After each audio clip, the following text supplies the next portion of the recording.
સમગ્ર સુરત શહેરમાં છેલ્લા 10 દિવસથી રસ્તા રિપેરની કામગીરી ઝુંબેશ સ્વરૂપમાં કરવામાં આવી રહી છે.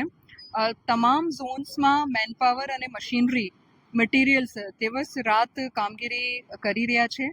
જ્યારથી વરસાદ બંધ થયું છે ત્યારથી હોટમિક્સ પ્લાન્ટ પણ ચાલુ કરવામાં આવ્યું છે અને એવરેજ 500 થી 600 મેટ્રિક ટન જેટલું એવરેજ મટીરિયલ દિવસ રાત પ્લાન્ટ ચાલુ કરીને તમામ ઝોન્સમાં સપ્લાય કરવામાં આવી રહ્યું છે અને એ પ્રમાણે ઝોન્સે પણ દિવસ અને રાતની ટીમ્સ મેનપાવર અને મશીનરીની ડિપ્લોય કરીને કામગીરી કરી રહ્યા છે. એમના સિવાય જે ખાડા પૂરવામાં પણ નેશનલ હાઈવેના જેમ જ આ વખતે જુદા જુદા પ્રકારના materials paver blocks, cold mix આ તમામથી કામગીરી કરી રહ્યા છે. મોટાભાગના જો મુખ્ય રસ્તાઓ છે ત્યાં કામગીરી પૂરઝુંબેશ સ્વરૂપમાં પૂર્ણ કરવામાં આવેલ છે અને બાકીની પણ કામગીરી ઝડપથી પૂર્ણ કરવા માટે ટીમ દિવસ રાત કામ કરી રહી છે. અને એમના સિવાય જો મેટ્રોના રૂટ્સ છે ત્યાં પણ મેટ્રો વિભાગ તરફથી આ જો રસ્તા માટેની રિપેર માટેની કામગીરી છે એ ઝુંબેશ સ્વરૂપમાં કરવામાં આવી રહી છે.